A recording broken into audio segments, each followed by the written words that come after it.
Bien, la anterior clase estábamos viendo referente a lo que es la parte de las funciones o las fórmulas, ¿ya? Dentro de lo que es la parte de Excel. Y veíamos una parte que nos indicaba, por ejemplo, aquí, una función que era, eh, por decirle, estábamos viendo todo lo que son las funciones de suma, una función de condición que era el igual sí, y en este caso una función también condicional, pero con matriz de búsqueda, que en este caso el igual buscar B. También hacíamos lo siguiente tema, lo que son los filtros. De repente agarraba, decía yo, seleccionaba el lugar que yo quería y agarraba y hacía la parte de filtro. ¿Para qué me permitía este filtro? De repente, en algunas circunstancias en la empresa, yo puedo decir cuáles son aquellas personas que vendieron, por ejemplo, ¿no? Una venta de la cantidad de 60, la cantidad de 60. Entonces, yo puedo de repente discriminar o separar, o vale el término, ser un poquito más selectivo con aquellas personas que tienen un determinado stock de venta, ¿no? Como también tengo funciones básicas, por ejemplo, puedo determinar entre la nota final, que en este caso es, puedo indicar qué. Puedo indicar, por ejemplo, cuál ha sido la nota mínima o la nota más baja, ¿no? Nota, vamos a decir nota baja o la nota más baja. Bueno, nota mínima, mejor sí. Nota mínima. Puedo decir igual la nota máxima, ¿no? La nota máxima, ¿no? Entonces, funciones básicas como por ejemplo que igual min, ¿no? Que me permite buscar la información, selecciono el dato, presiono enter, la nota mínima ha sido 43. Yo voy a decir acá lo mismo, igual max, en este caso, igual max, abro paréntesis, ¿ya? Y me permite determinar las notas máximas o el valor máximo de un rango de celda. Ventaja, desventaja. Cuando yo utilizo una función, en este caso, generalmente trabaja por rango de celdas. ¿Qué es un rango de celda? Un rango de celda viene a ser esto, ¿no? Que no puede ser cortado, ¿no? En cambio, cuando yo utilizo de repente solamente una fórmula básica, ¿no? Tomo en cuenta directamente el valor de la celda, ¿no? Entonces, por ejemplo, ustedes ven aquí, en esta operación, cuando yo hice esta parte de lo que es la nota final, ¿qué sucedió? Yo tomé en cuenta ciertos parámetros solamente, ¿verdad? Entonces, puntuales. Me dice acá C2, C4, D4, D2. O sea, fíjense, en este caso me permite enlazar un determinado lugar, ¿no? Y son eso lo que voy a tomar en cuenta. Eh, Cuando yo trabajo por rango, el rango, por ejemplo, ¿qué sucede? El rango me permite hacer el parámetro. Y mientras yo voy introduciendo mayor información en esta parte, entonces me va permitiendo enlazar más circunstancias, ¿no? ¿A qué voy con esto? De que, por ejemplo, si yo introduzco aquí, el rango va a incrementar el rango de celdas que yo voy a tomar en cuenta. Y ese rango de celdas, por ejemplo, fíjense que estoy incrementando, puedo colocarle de repente un valor. En este momento la nota mínima es 43, si ustedes pueden ver, es 43. Entonces, si dentro de ese rango yo puedo colocar de repente una nota de 40, automáticamente va disminuyendo. Si yo le pongo un valor de 38, también va a ir bajando la nota mínima, ¿no? Ustedes observan aquí. ¿Por qué? Porque está tomando en cuenta el tema de lo que es el rango de celdas, ¿no? Entonces, a esa circunstancia voy, ¿no? Entonces, se toma en cuenta siempre el rango de celdas, ¿no? Ahí está. Entonces yo pongo 15 y viene en este caso el valor. Ahora, la nota máxima viene a ser en este caso 80, ¿ya? Entonces, también está sujeta a un rango de celdas porque está tomando en cuenta todo el parámetro y lo que vaya añadiendo a ese rango de celdas se va a ir tomando en cuenta en la función. Por ejemplo, aquí 80, si le pongo 88, ese viene a ser el valor máximo. Y no así cuando yo utilizo las fórmulas direccionadas, si yo le termino así, o la función, fórmulas direccionadas, ya que en este caso es como, por ejemplo, como le decía aquí, cuando yo saco la nota final, direcciono directamente, ¿no? Fíjense, direcciono los parámetros que voy a tomar en cuenta para el valor. Si yo, por ejemplo, acá me indica que yo debo sumar esto, bueno, debo sumar el valor o el producto de este valor más por este valor, más el producto de este valor por este valor de acá. Entonces, eso me indica Y debo sumar que el producto de este valor por este valor de acá. Entonces, me está indicando prácticamente que los 3 puntos los voy a tomar en cuenta. Pero hay un pero. Si yo aumentara, por ejemplo, una columna, no modifica y no altera nada la información. No puedo colocarle aquí, por ejemplo, 60, puedo colocarle de repente 100. Entonces, ¿por qué no altera? Porque la fórmula que yo usé en este momento es directamente puntual, o sea, es precisa. Me dice, toma en cuenta este y este, ¿no? Entonces, no es más, no va a aperturar más. En cambio, cuando yo tomo en cuenta el parámetro o rangos en una función, entonces me permite de repente tomar en cuenta los valores que puedan incidir o que puedan ingresar dentro de ella. Entonces, por eso que Excel me permite trabajar mayormente por rango de celdas. Ahora, al hablar por el rango de celdas, pues lógicamente voy a irme a lo que nos interesa a nosotros de repente en esta materia y lo que generalmente tomo en cuenta es la parte de elaboración de qué? La elaboración de todo lo referente a lo que son las planillas de sueldo. Y las planillas de sueldo, ya, las planillas de sueldo, pues no se van a efectuar, o le decía, por ejemplo, dentro de lo que es la parte de eh, Excel, permite hacer esto, lo que son los estados financieros, ¿no? Está el estado de resultados, el balance general, flujo de efectivo, evolución al patrimonio, eh, utilidad no distribuida, ¿no? Etcétera. Eso permite hacer. Ahora dirán algunos, ¿por qué está utilizando Excel si a final de cuentas lo hace un sistema contable? Sí y no. ¿Ya? Sí y no, ¿por qué? Por el sentido de que yo puedo utilizar una función, un sistema o un paquete contable, puedo utilizar, ¿ya? Vamos a ver lo siguiente. Yo tengo aquí el paquete contable y contab, ¿ya? Que les voy a mostrar en este momento. Está el paquete contable y contab. Segundito, está un poco lento el sistemita. Indicarle que el paquete contable, cualquiera sea el paquete contable, cualquiera sea, como le digo, el paquete contable. Fíjense que aquí me sale una ventanita que me dice usuario. Entonces voy a ponerle aquí iContab, su contraseña iContab, clave, usuario, ¿ya? Ingreso al sistema iContab. Entonces ustedes pueden ver que aquí aparece una ventana que dice iContab, ¿sí? Entonces, todo sistema contable, queridos jóvenes, sea cual sea un sistema, sea un paquete, o sea una aplicación dentro de lo que es manejo de Excel, me permite hacer contabilidad, sí. ¿Qué? Me permite manejar qué cotizaciones, plan de cuentas, libro diario o comprobante, los libros mayores, balance suma y saldo, el estado de resultados y balance general. Sí, permite hacer ello. Entonces, cuando yo determino el estado de resultado, por ejemplo, vamos a tratar de sacar el estado de resultado, no sé si se puede ver, no sé si se puede observar, no se puede observar todavía, creo. Entonces, fíjense que aquí aparece el estado de resultados de esta manera. Lo pueden ver, aparecen los ingresos, aparecen los gastos y aparecen los gastos operativos, etcétera, y todas las circunstancias que puedan suscitarse en el transcurso de los movimientos de la empresa. Y hay sistemas contables que, por ejemplo, paquetes contables que me permiten emitir esta información y me permiten llevar la información a dónde. Me permite llevar de repente a una impresora, como ustedes pueden ver aquí, a una impresora, o de repente me permiten hacer gráficos, o de repente simplemente cerrar, o también me permiten que elaborar o mandar, en este caso, el dato a Excel. O sea, la mayoría hoy en día, todo lo que son los sistemas contables, me permiten hacer que el manejo del sistema a Excel. ¿Y cómo lo exporta a Excel? Fíjense que lo voy a exportar. Fíjense que coloco Excel. ¿Listo? Y hace un proceso, no sé si lo han visto, hace un proceso y lo que hace ya es enviarlo el material a lo que es el paquete de aplicación Excel, que en este momento lo vamos a observar.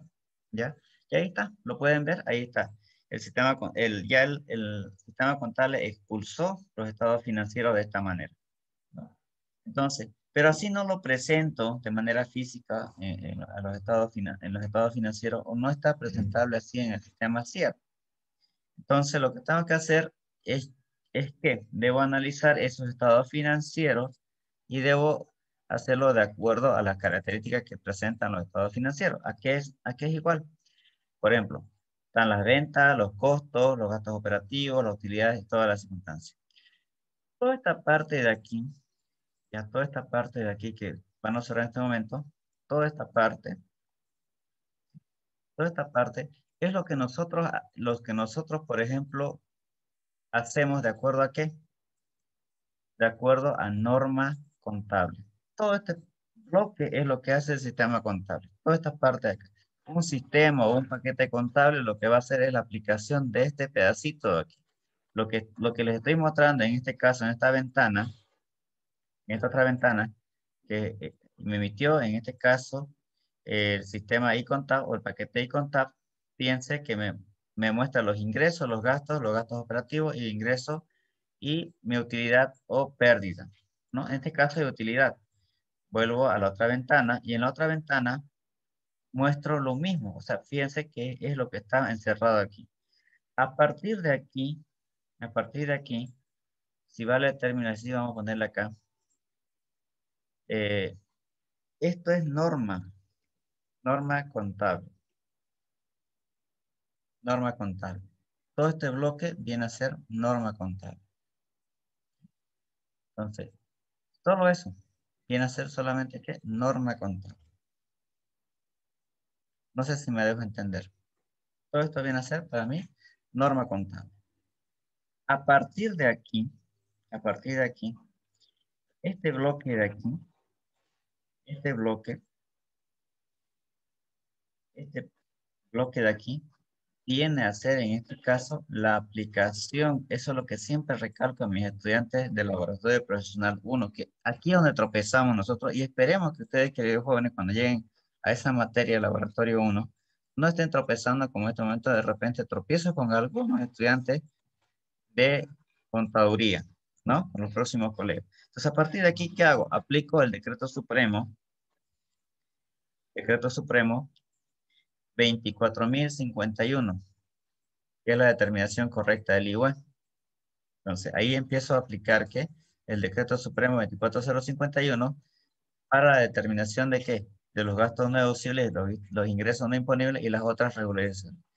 Si yo hubiera, siempre le digo a mis estudiantes, si yo hubiera cometido el error de lo clásico que nos enseñan en contabilidad 1, me imagino que ustedes están viendo eso. Si yo le determino a esto, dice utilidades del IWE, por el 25%, ¿verdad? Iba a pagar ¿cuánto? 8.000 bolivianos de IWE. 8.000 bolivianos de IWE, ¿ya? Entonces, pero si yo aplico correctamente el decreto supremo 24051, entonces, ¿qué sucede? Mi IWE al final es solamente 5.000. Piensa aquí, he determinado yo 5.000. ¿Cuánto fue la diferencia? La diferencia entre 8.000 y 5.000, pues la diferencia aproximadamente son 2.000 bolivianos aproximadamente, que en este caso, si yo no determinara o no usara correctamente la herramienta o el decreto supremo que me indica que en este caso yo debo determinar correctamente el IWE, entonces estaría pagando algo de 2.700 y fracción de más en la empresa. Entonces, esto es lo que ustedes tienen que aprender, que algunos me dirán, pero ¿para qué si mi empresa hay que comprar y vender? No, también cuando yo hago simplemente lo que es la parte de las actualizaciones, está lo que se llama el ajuste por inflación y tenencia de bienes, o está el mantenimiento de valor, o está en este caso la cuenta llamada resultado por exposición a la inflación, o está llamada la cuenta diferencia de cambio. Entonces, estas cuentitas son cuentas eh, comodines, ¿ya? Son cuentas, yo les digo que son cuentas Joker o Joker, ¿ya? Que se mueven a cualquier lado, al lado que le convenga. Si actualiza un activo, eso se va a ir a la parte del haber. Si actualiza un patrimonio, se va a ir a la parte del debe. Entonces, es una cuenta comodín, ¿no? Entonces, que va de un lugar o al lado que me convenga para simplemente, ¿qué? Cuadrar. Y recordemos, queridos jóvenes, que esos asientos de ajuste simplemente, ¿qué son? Valores monetarios ficticios, ¿verdad? No son valores monetarios reales, son valores monetarios ficticios, porque no es dinero realmente cuando yo actualizo un activo, cuando yo actualizo un patrimonio, ¿acaso es efectivo? No, es algo ficticio. Entonces, eso ficticio afecta a mis estados financieros. ¿A qué voy con esto? De repente me dice, ¿por qué está hablando de esto? Porque la herramienta Excel, ¿qué sucede? Como le decía, el sistema contable, el paquete contable me va a emitir de esta forma. De esta forma todo lo que es mi estado financiero, ya sea balance general, lo que sea, pues lo va a emitir de esa manera. ¿Qué tengo que hacer yo? Tengo que llevarlo, en este caso, a Excel, y dentro de Excel tengo que formatear y volver a colocar de acuerdo a las normas vigentes en Bolivia. Por eso es que utilizo la herramienta de Excel, ¿para qué? Para poder hacer correctamente los estados financieros y presentar de acuerdo a la estructura que muestra el Servicio de Impuestos Nacional. Entonces, a eso voy, a eso es lo que quiero que ustedes manejen. No solamente les estoy enseñando Excel por enseñar, sino que tengo que relacionar con lo que nosotros hacemos en la carrera. Ahora, lo que nos toca avanzar, lo que nos toca avanzar en este momento ya es la elaboración de las planillas de sueldos. No sé si hasta aquí hay consultas, jóvenes. ¿Hay preguntas? ¿Ninguna? ¿Se entiende? Licen, sí, se entiende. Quería hacerle una observación, quizás por todo el correteo que está teniendo ahorita de la campaña. Este, el- lo avanzado anterior a esto no está en Classroom, Listen, ya he revisado cada uno, he vuelto a repasar, a tomar apunte, todo, y no está el Excel que hizo antes de este. Ya, lo voy a revisar hoy día nuevamente. Ya, Listen, por favor, gracias. Ya, entonces, si no hay consulta referente a este punto, y vamos a volver a subir los videos. De repente lo voy a volver a bajar. Creo que hay un problemita con la plataforma de la universidad y como en este caso nosotros estamos trabajando con la plataforma de la universidad ya. Entonces, de repente sea eso. Pero de todos modos lo voy a revisar, ¿ya? Bien, fíjense lo siguiente, joven. ¿A qué voy? ¿Por qué yo relaciono mis estados financieros? Porque todo lastimosamente, joven, lastimosamente, afortunadamente, todo se encuentra relacionado, ¿ya? Le estoy mostrando los estados financieros porque dentro de los estados financieros, cuando yo efectúo el estado de resultados, tengo mis ventas, tengo mis recargos, descuento y todo demás, pero dentro de lo que es la parte, bueno, tengo también mi costo, pero dentro de lo que es la parte de gastos operativos se encuentra este bloquecito de aquí que ustedes pueden ver, este pedacito de aquí que se llama, ¿qué? Sueldos y salarios. Y se encuentran, ¿qué? Las cargas sociales, ¿ya? Entonces, cuando yo hablo de, de lo que son los sueldos y salarios, pues se refiere al pago que se le efectúa o la remuneración que se le efectúa al empleado o a los obreros por la prestación de servicio en calidad de subordinación. Eso es lo que dice la ley, ¿verdad? Entonces, es en este caso aquella prestación de servicios, generalmente pueden ser de manera intelectual o de manera física, ¿no? El cual debe tener una remuneración y esa remuneración, dice la ley, debe ser de manera efectiva. En último caso, o en el mejor o en el peor de los casos, puede ser una remuneración de repente, eh, vamos a decir, en especie, ¿no? O sea, mayormente el pago se hace de manera efectiva, es decir, con dinero, ¿no? Pero en algunos casos de repente puede haber un acuerdo entre patrono y empleado y que pueda ser parte de su sueldo en especie. Por ejemplo, qué sé yo, en pulperías, hay empresas que, por ejemplo, de repente en esta situación de la pandemia, le decía, bueno, no podés salir a comprar, Mire cuánto por ciento está. pero la empresa te dará un determinado monto de pulpería que podés comprarte tú, que la empresa va y compra insumos y emite a su empleado, ¿no? Sí. Hay empresas que han tomado en cuenta ese factor, ¿no? Pero la ley no lo permite, no permite, vuelvo a recalcar, que el pago sea en especie, tiene que ser sí o sí remunerado, en este caso en efectivo.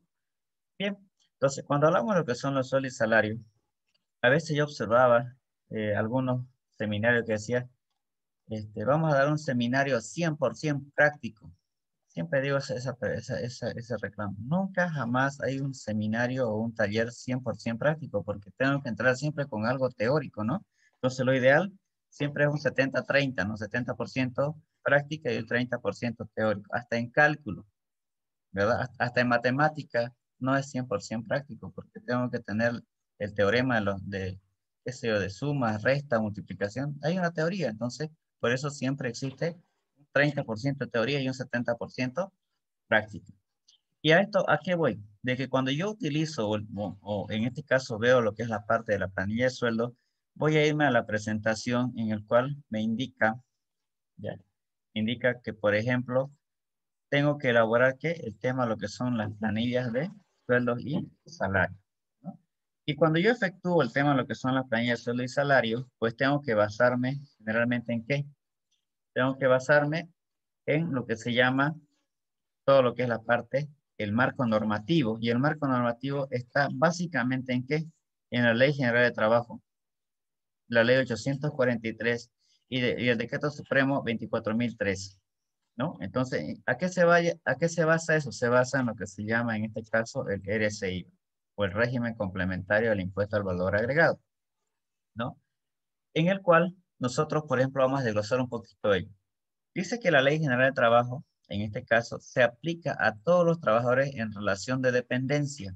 Ojo, solamente en relación de dependencia la Ley General de Trabajo, no los independientes, ¿no? Porque yo vaya y venda de repente insumos, yo tengo que acogerme a lo que es la Ley General de Trabajo. Para yo poder acogerme a la Ley General de Trabajo, debo estar en calidad de ¿qué? De dependencia o debo tener en calidad de patrono, ¿no? Esas dos formas.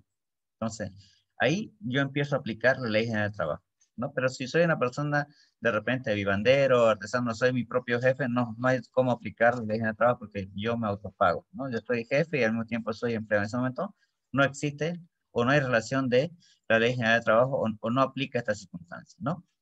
¿Qué hace la ley? La ley, en este caso, establece los derechos y obligaciones emergentes del trabajo para los empleadores y empleados. Fíjense eso, ¿no? Aparece que establece, dice, ¿no? La relación. Yo como empleador tengo ciertos derechos y también tengo muchas obligaciones, ¿no? Como empleador o como patrono, se podría decir eso, tengo ciertos derechos y en este caso varias obligaciones.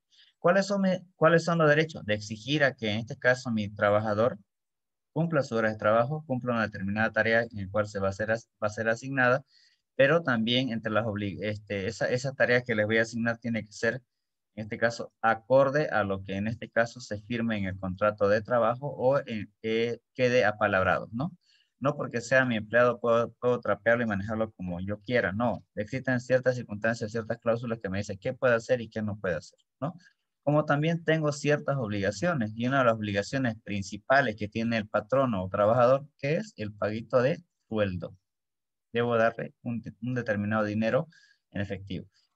Por eso a veces digo en la parte, de repente, vamos a decir, de repente yo soy reacio a que las cosas sean gratis, ¿no?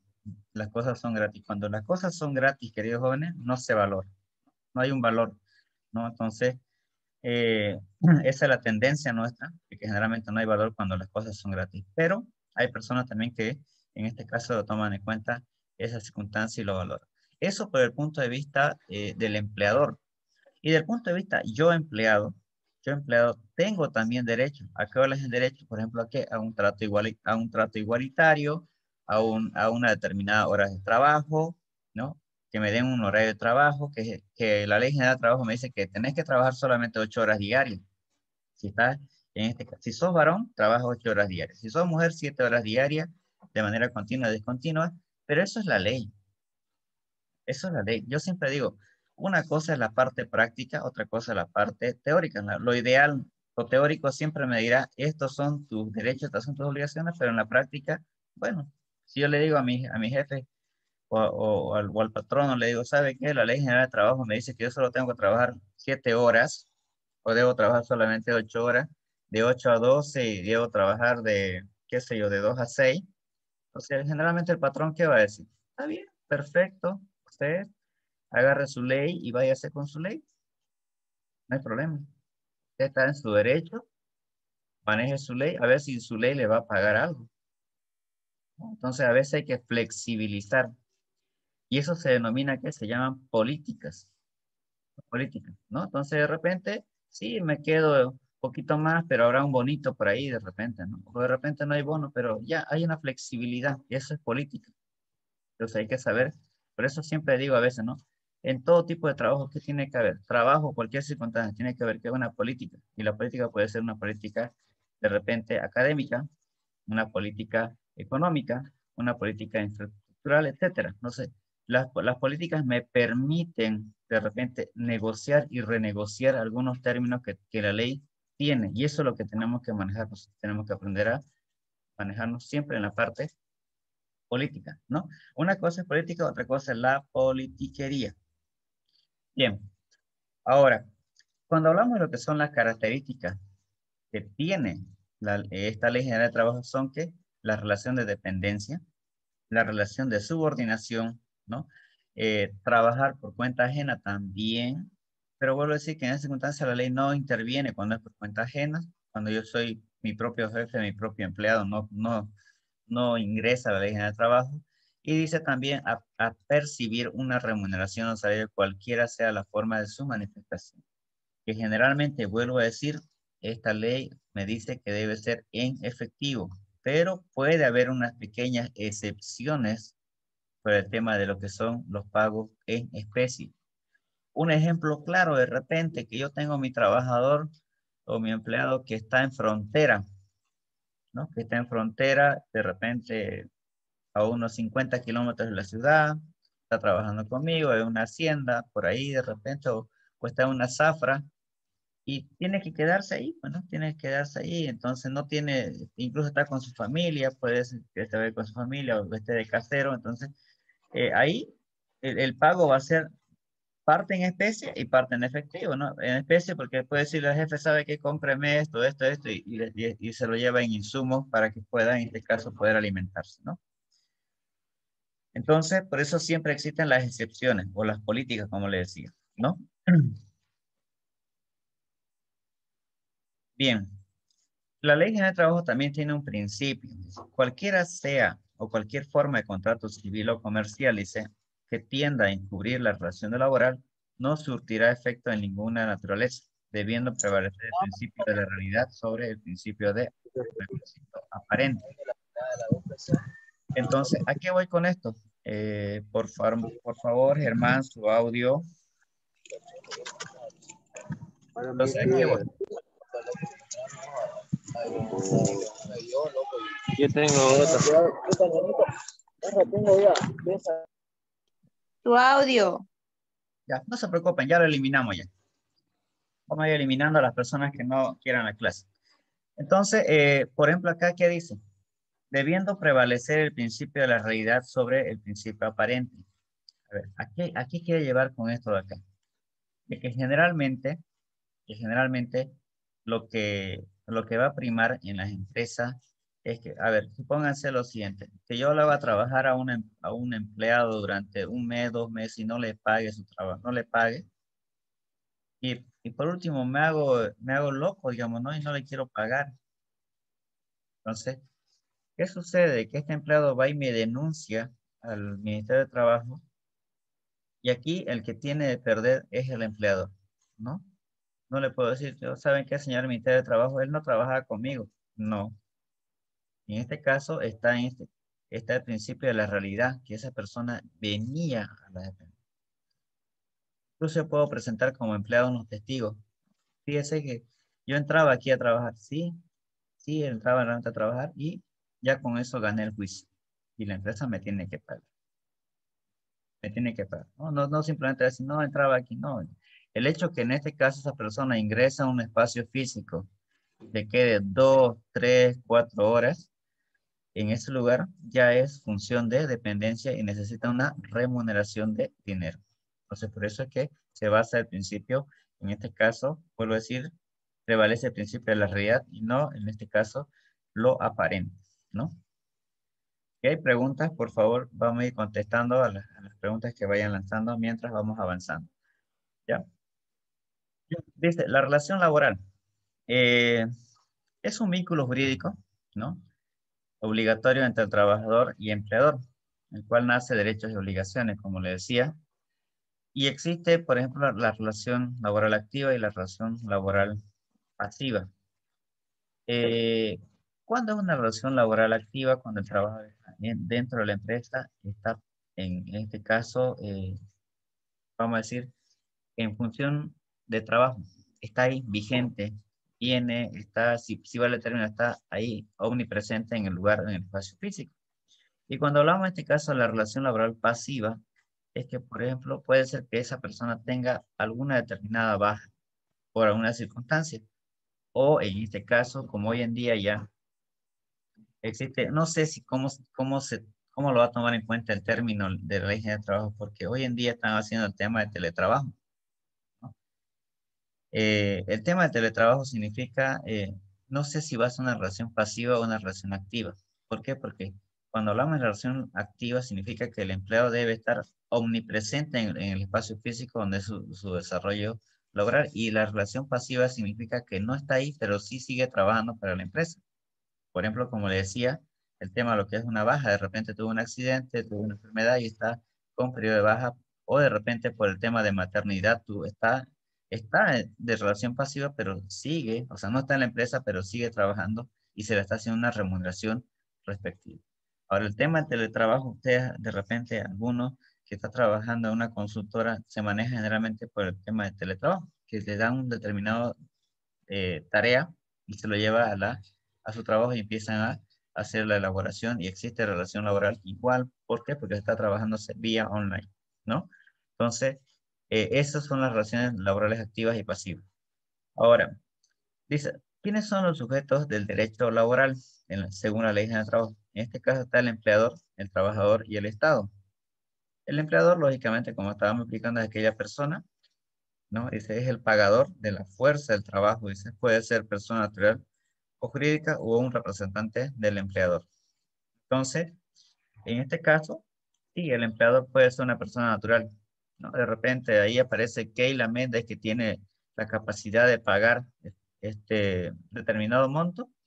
¿Qué hace? Bueno, pues contrata a ciertos empleados o cierta cantidad de personas y ya directamente se convierte en un empleador o una empleadora, ¿sí? Ahí está el trabajador. ¿Quién es el trabajador? En este caso es la persona natural, dice, individual y concreta que presta servicio en estado de dependencia. Sí, evidentemente que el trabajador sí o sí debe ser una persona natural, no es una persona jurídica, ¿no? Es sí o sí una persona natural. ¿No? De repente por ahí está Karen, que Karen va a ser la que va a trabajar en función de dependencia para una determinada empresa, ¿no? Entonces ella está ya en función de dependencia. Y no, ojo, ¿no? Por si acaso, nosotros igual como profesionales podemos estar también en relación de dependencia o relación de independiente. Podemos ser jefes o podemos ser en este caso subordinados, ¿no? Entonces la mayoría de ustedes cuando empieza de empleado, ¿no? No empiezan de obrero, ¿no? Una cosa hay que saber diferenciar también qué es un empleado y qué es un obrero.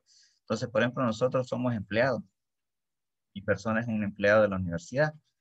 Entonces, pero no es un obrero de la universidad. El obrero es aquel, el portero, el jardinero, ellos son los obreros de la empresa, ¿no? Entonces son los que efectúan el trabajo manual, se denominan los obreros. Y el que trabaja de manera intelectual, pues lógicamente son los empleados que también tienen ciertas condiciones especiales en el tema de trato, trabajo y horas de trabajo, ¿no? O sea, y en este caso el obrero sí también tiene ciertas condiciones, pero de repente son condiciones mucho más físicas que intelectuales, ¿no? Entonces esa es la diferencia, por eso se denomina planilla de sueldos y salarios, no es simplemente planilla de sueldo, ¿no? Porque el sueldo lo percibe el empleado y el salario lo percibe el obrero.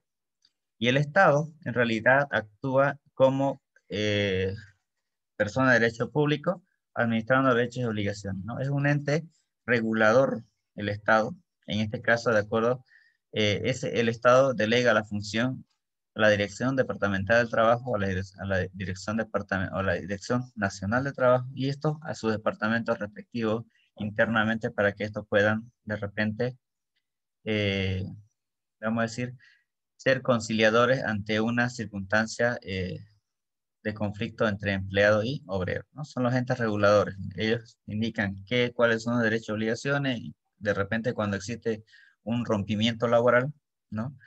Entonces ahí intervienen ellos para ver que se cancelen de una manera, eh, vamos a decir, equitativa, que no favorezca a uno ni favorezca al otro, pero generalmente de repente vamos a decir el gobierno de Morales, ya de repente el gobierno de Morales, lo que hizo fue darle más herramientas al empleado y no hacia el empleador, ¿no? De repente lo inestabiliza al empleador ¿no? Pero le da más estabilidad al empleado u obrero, ¿no?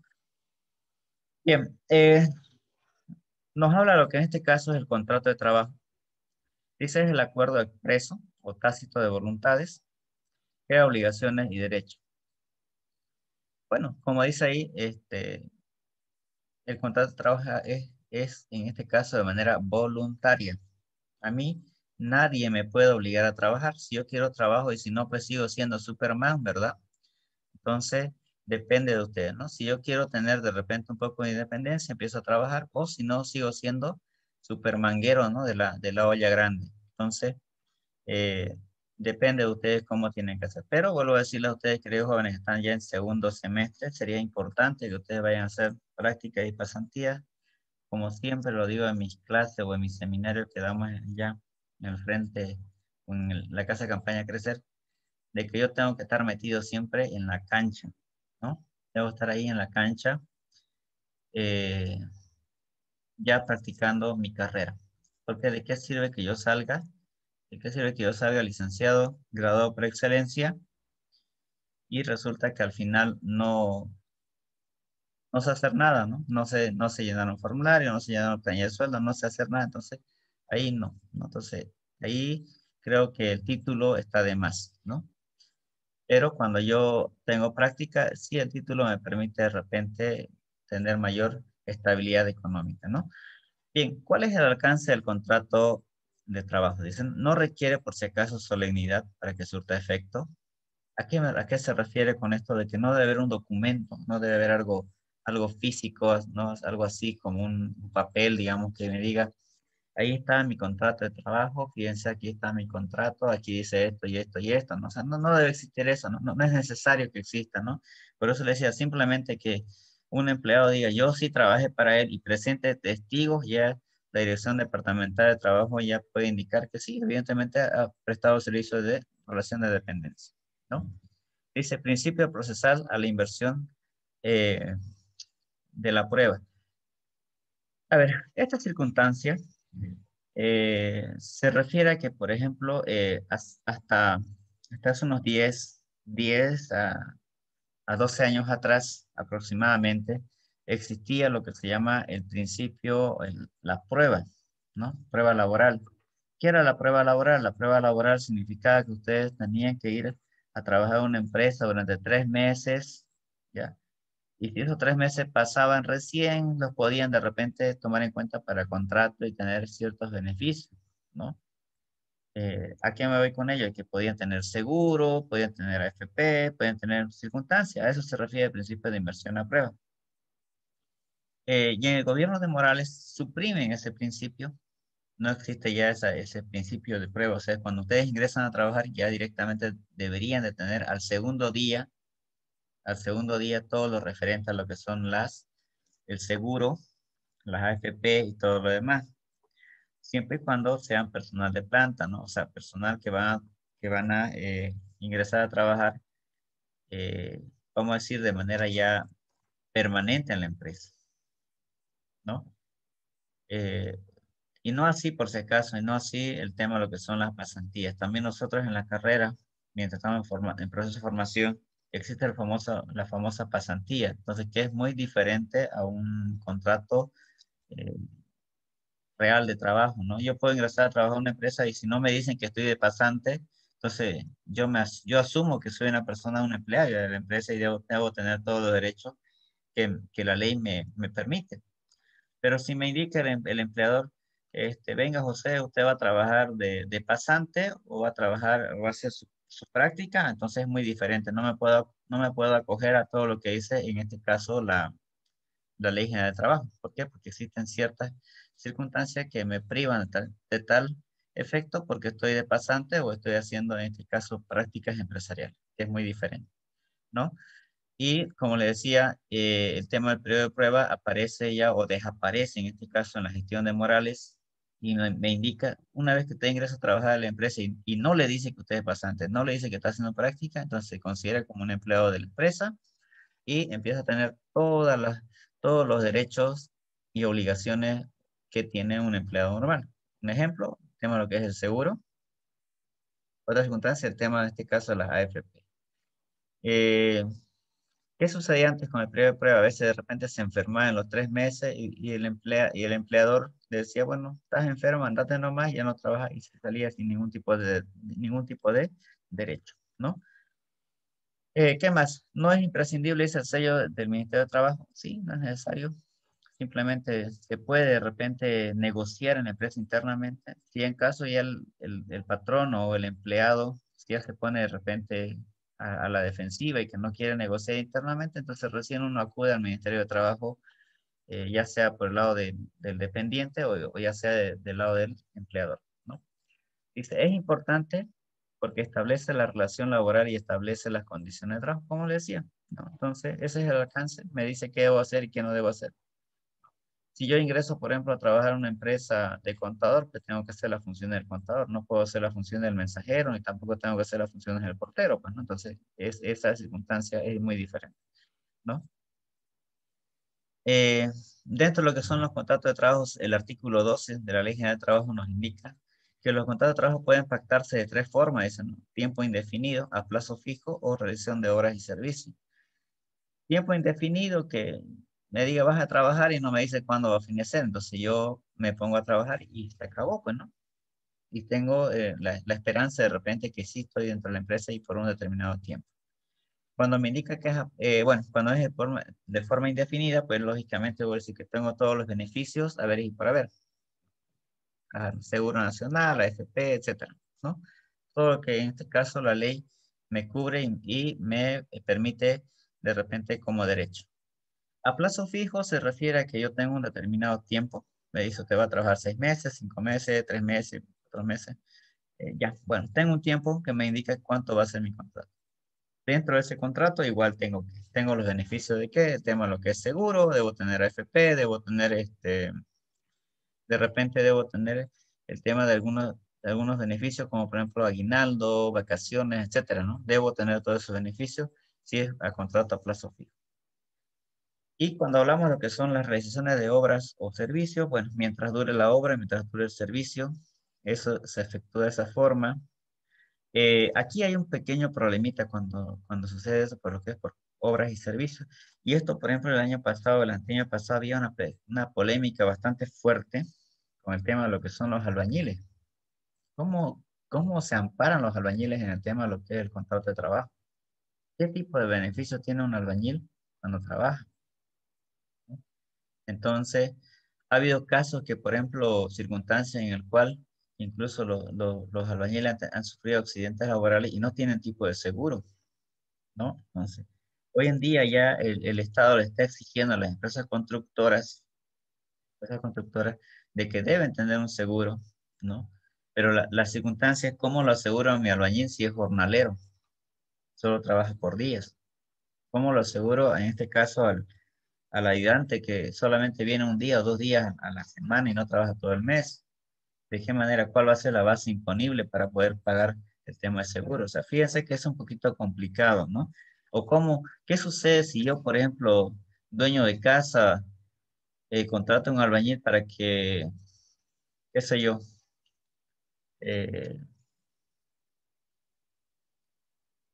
bueno, en términos, revoque una pared, ya se me olvidó el término, revoque una pared, pinte, o de repente haga una barda y la ley me dice a partir del segundo día tienes todos tus derechos como trabajador, tienes que tener FP, tienes que tener caja nacional, pero ¿qué sucede con este señor que es albañil y que yo soy una persona natural, simplemente que tengo mi sueldito como dependiente y lo contrato a un albañil? ¿Qué pasa si tengo que darle seguro o no? Entonces, esas circunstancias jóvenes son vacíos que tiene la ley, que hasta ahora no lo ha subsanado y no lo va a poder subsanar, ¿no? Porque yo de repente, vamos a decir, o ustedes que tienen su casita y quieren hacerse una barda que va a durar durante, qué sé, 2 semanas, ir a hacer los trámites de AFP, Caja Nacional, pues no me conviene, pues, ¿no? Contratarlo así, ¿no? Entonces, esas circunstancias, pero son de repente falencias que tiene la ley o vacíos que tiene la ley que no los cubre.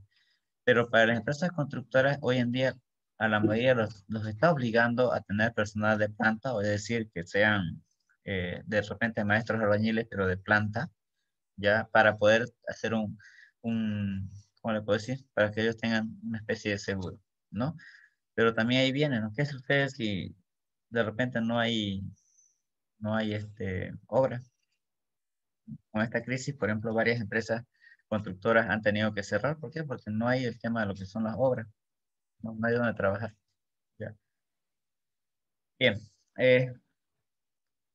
Fíjense también que en el término de lo que son los contratos a plazo fijo, deben de celebrarse en forma excepcional para un trabajo específico, ajeno a las relaciones normales de trabajo. No existe periodo de pruebas, dice. Luego nos indica el periodo de exclusivamente pruebas se presenta exclusivamente para contratos pactados de forma indefinida. Vuelvo a recalcar, esto todavía la ley lo está manejando, lo que son los periodos de prueba, está todavía enmarcado en la Ley General del Trabajo, pero por ahí aparece un decreto supremo que lo modifica. Dicen, no existen los periodos de trabajo, y esto sucede en el gobierno de Morales, ¿no?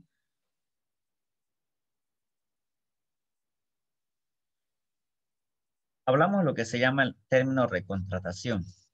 A ver, según la resolución ministerial del 72, ya el 15 de mayo, nos indica, fíjense cómo nuestras leyes están bastante lejos, ¿no? Están bastante ambiguas nuestras leyes, ¿no? Sobre lo que es la contratación. No sé si hay una consulta por ahí, Karen, creo que está con el micrófono encendido, no sé. No, perdón, es que moví mi celular, dicen. Disculpe. Bien, entonces cuando hablamos de lo que es la recontratación de trabajo, en este caso, la circunstancia de volver a trabajar en la empresa, a ver, esto sucede lo siguiente, la ley dice que yo puedo tener un plazo fijo de 6 meses o un año, ¿ya? Antes, por ejemplo, ¿qué sucedía? Así le digo, en las instituciones. Vamos a hablar de la universidad. En la universidad hacían contratos a plazo fijo por 3 meses, el primer contrato, el segundo contrato por otros 3 meses, y el tercer contrato ya era de manera indefinida, porque eso dice la ley. No hay un tercer contrato indefinido, no hay un tercer contrato a plazo fijo. Ya directamente el tercer contrato ya es indefinido de ipso facto, ¿ya? Entonces, a veces en la universidad, yo le digo así por experiencia, parecía circunstancias, ¿no? Primer contrato, segundo contrato y venía el indefinido. Y a veces se negociaba o se pactaba con la autoridad en ese momento. Decía, hacemos un contrato por 3 meses y ya estoy adentro, ¿no? Pero hoy en día la ley dice, no, el contrato a plazo fijo debe ser dependiendo del tipo de trabajo y lo mínimo que piden son 6 meses, ¿ya? 6 meses y 6 meses. Incluso en las instituciones públicas piden contratos de un año.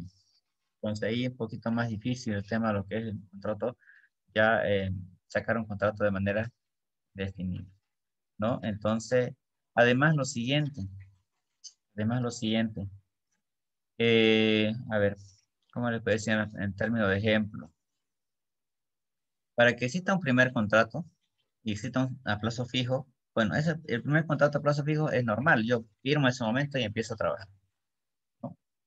Entonces, para un segundo contrato a plazo fijo, no lo puedo hacer, por ejemplo, termina mi contrato el día de hoy, hoy es 14 de junio, y mañana que es 15 de junio firmo nuevamente un nuevo contrato, ¿no? Esa figura no se puede dar, por si acaso, querido joven, no se puede dar, porque dice lo siguiente la ley, debe por lo menos existir un rompimiento laboral, dice, debe haber una desvinculación laboral, así es el término correcto, una desvinculación laboral, mínimamente entre contrato y contrato de 15 días del primero al segundo día, ¿no? O sea, es decir, que yo debería dejar de trabajar durante 15 días en la empresa y recién me puedan hacer una recontratación por el segundo a plazo fijo. Pero ahora la pregunta es, ¿qué sucede esos 15 días? ¿No voy a comer? ¿Esos 15 días no voy a vestir? ¿Qué pasa con esos 15 días? ¿O voy a vivir de mi ahorro solamente? Y esos 15 días de repente en el puesto laboral también se requieren los servicios de esta persona. Entonces, por experiencia, de repente por circunstancias que a veces uno va rescatando datos, es que el trabajador está ahí en la empresa trabajando normal, pero el contrato se lo hacen después de 15 días. Ahora dirán algunos, ¿qué pasa con esos 15 días que yo se lo voy a regalar en mi trabajo? No, lo que hacen generalmente que es progratear. Si yo, por ejemplo, yo entré a un acuerdo verbal con el empleador, que es el que voy a percibir un sueldo de 4.000 bolivianos mensuales, me hacen un contrato de un año, pero existe esa desvinculación de 15 días, fíjense, medio mes serían esos 2.000 bolivianos aproximadamente que me faltaría, no me estarían pagando por esos 15 días de desvinculación laboral. Entonces, ¿qué hace el empleado y el empleador? Entran en un acuerdo mutuo y le dicen, no, esa diferencia, esos 15 días, lo que yo voy a hacer es prograteártelo en todo tu contrato. No sé si me dejo entender. Mi contrato, sueldo mensual era ¿cuánto?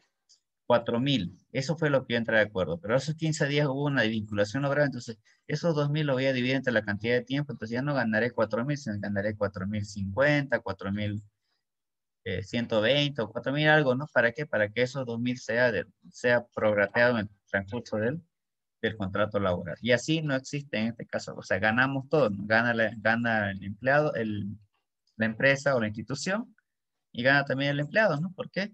Porque la empresa lo sigue teniendo al empleado ahí trabajando, ¿ya? Sabe también el empleado que no va a percibir esos 15 días de remuneración, pero sabe que esos 15 días lo va a percibir en el transcurso del tiempo mientras dure su contrato de trabajo. No sé si me dejo entender. ¿Ya? No sé si me dejo entender.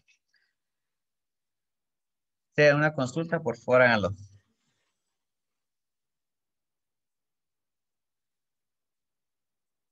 Bien, creo que no hay.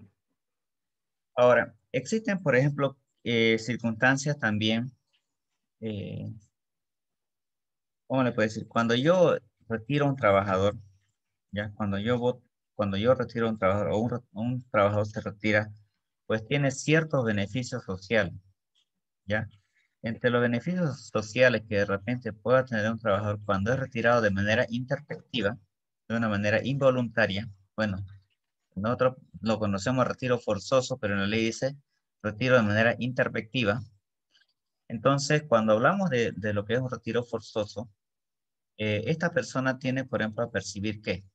Percibir un desahucio, que el desahucio corresponde a 3 meses de sueldo. Eh, Debe tener una indemnización por los años de servicio, ¿ya? Que corresponde a un sueldo por cada año de servicio. Debe corresponder ¿qué? El tema de aguinaldo. Si la empresa emite primas, también le corresponde el tema de primas, ¿no? Para todas las circunstancias que puedan afectarle para que esta persona tenga que tener su mayor cantidad de remuneración. Ahora, como también tiene ciertas circunstancias, como por ejemplo ciertas deducciones como es el RCIVA, algún anticipo, bonificación, algún préstamo que le han hecho, entonces son ciertas, de repente, descuentos que pueda tener, ¿no? Ahora, ¿cuáles son las causales de repente para que esta persona que es retirada de manera intempestiva, ¿no? O de manera imprevista, llega a su trabajo un día cualquiera y resulta que se encuentra cerrada la puerta, o por último, donde él o ella estaba sentada, aparece otra persona que está sentada y haciendo su trabajo respectivo? ¿Cuáles son las causales por el cual esta persona puede ser de repente retirado sin ningún tipo de remuneración o sin ningún tipo de beneficio social? Uno, un perjuicio material, ¿no? Revelación de secretos industriales, ¿no? Omisión, imprudencia, ¿no? De acuerdo al seguro, ¿no? Que de repente le dicen, tenés que usar casco, tenés que tener guantes, etcétera, ¿no? Entonces, él se hace caso omiso a esa circunstancia, entonces se lo retira. De repente, la inasistencia justificada más de 6 días de manera discontinua, ¿no? 6 días en el mes faltó, entonces no justifica por qué faltó, no presenta una baja, no presenta nada, entonces lo retiran y se acabó, ¿no? Como dice acá, el incumplimiento total o parcial del contrato de trabajo o reglamento interno, porque en la empresa también hay un reglamento interno. Hay personas que no nos gusta cumplir con las reglas, ¿no? Un claro ejemplo, de repente me dicen, tú tenés que trabajar de 10 a 11:30 y resulta que solo ingresan a las 11:15 y se van a las 11:20, ¿no? Entonces, esa circunstancia no corresponde, está incumpliendo. El retiro voluntario también, ¿no? Entonces, son las circunstancias. el abuso de confianza, robo, hurto, ¿no? Vías de hecho, injurias o conducta inmoral, ¿no? Abandono en masa del trabajo. Todas esas cositas hacen que en este caso el empleado no tenga ningún tipo de beneficio. No sé si hasta aquí hay preguntas, queridos jóvenes.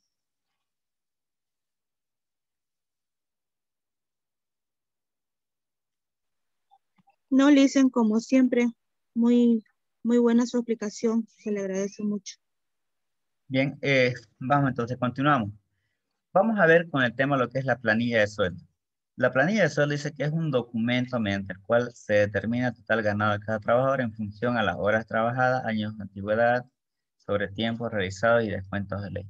Entonces, entendamos que la planilla es un documento, un papel, algo físico en el cual, bueno, generalmente hoy en día todavía se maneja físico en unas instancias de manera ya digital, pero sí es algún documento que me indica o que me avala que yo estoy cancelando un determinado sueldo o estoy en este caso percibiendo una remuneración.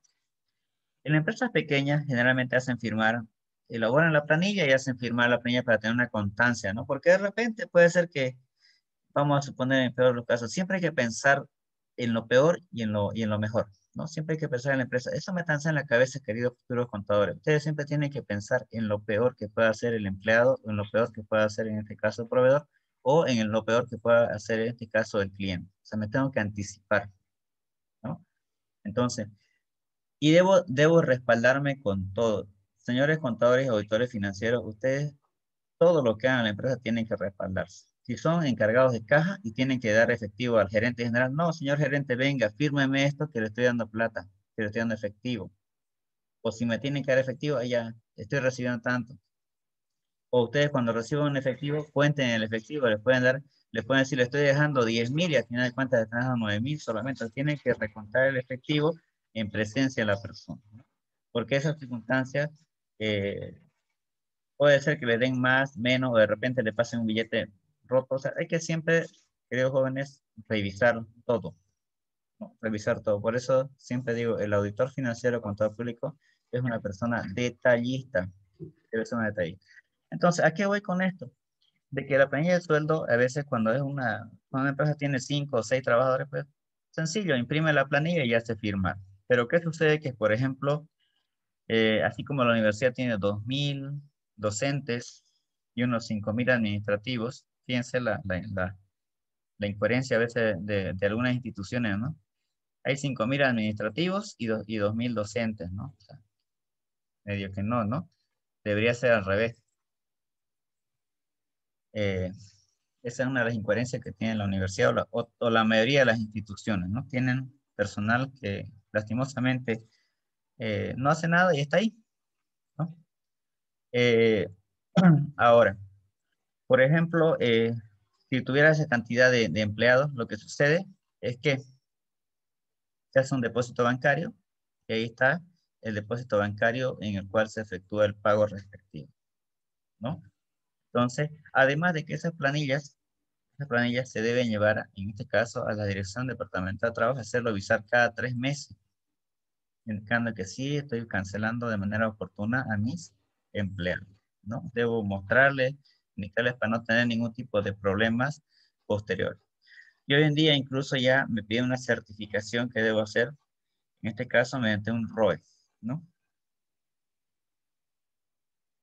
Bien, entendamos que dentro de la planilla de sueldos, o la planilla de sueldo y salario, existen dos términos, como le decía, ¿no? Está el sueldo y está el salario. Se denomina sueldo, dice, a la retribución de los empleados por mensualidad de 30 días fijos, sin tener en cuenta la variación de cantidad de días que tiene uno de otro, ¿no? Entonces, el sueldo se calcula por 30 días comerciales. Eso lo percibe, lo vuelvo a decir, el empleado el que hace el trabajo de manera intelectual, generalmente de manera intelectual, ¿no? Y que tiene condiciones especiales de trabajo. Está sentado en una oficina con aire acondicionado, está cómodo, de repente tomando un cafecito mientras trabaja, etcétera, ¿no? Entonces, ese es el que percibe el sueldo y la mayoría de ustedes, queridos jóvenes, la mayoría de ustedes, lo mínimo que debe llegar es a ese término, ¿no? De llegar a percibir un sueldo Pero la idea siempre es que ustedes lleguen a ser empleadores, ¿no? Que tengan su propia empresa y que ustedes puedan administrar y sean emprendedores. Ahora, ¿cuándo se toma en cuenta el término salario? Dice, cualquiera sea su denominación de salario, es el pago que recibe el trabajador como retribución por la prestación de servicio en forma subordinada y dependiente al empleador de acuerdo en contrato. Y en este caso dice, bueno, en resumen, es de acuerdo, es un trabajo físico, ¿no? Es aquel obrero, es aquel que va y hace la mano de obra. Entonces, ese es el que percibe el salario. Generalmente el sueldo es algo fijo, un valor fijo, ¿no? Y el salario es un valor variado. Puede tener, por ejemplo, qué sé yo, un haber básico de 2.500, ¿ya? Y tiene que bonificaciones, tiene horas extras, tiene de repente algún pago adicional, ¿no? Bono producción, por ejemplo, ¿no? Tiene horas extras, tiene bono producción, ¿no? O de repente tiene una prima. Entonces, esas circunstancias hacen que incremente su sueldo, pero incremente su salario y puede variar, ¿no? De repente de un básico de 2.000, o perdón, de 2.500, puede llegar a percibir hasta 3.000, 3.500, hasta 4.000, dependiendo de la hora de trabajo que efectúe, ¿no? Dice, forma general, es el pago que recibe el trabajador como retribución por la prestación de servicio, ¿ya? Las clases de salario, un segundito. Las clases de salario pueden ser por tiempo y por producto, dicen, ¿no? En base al tiempo transcurrido, un mes, el trabajador, ¿no? En base a la producción del trabajador por pieza, el empleador, ¿no? Y el vínculo existe ahí, ¿no? Ahí existe el vínculo, ¿no? Tiene que haber una relación entre empleado y empleador. Entonces, no sé si hay una consultita, hasta ahí vamos a detener la grabación y empiezan a hacer las preguntas porque ya nos quedan 7 minutos para poder hacer las cuestionantes.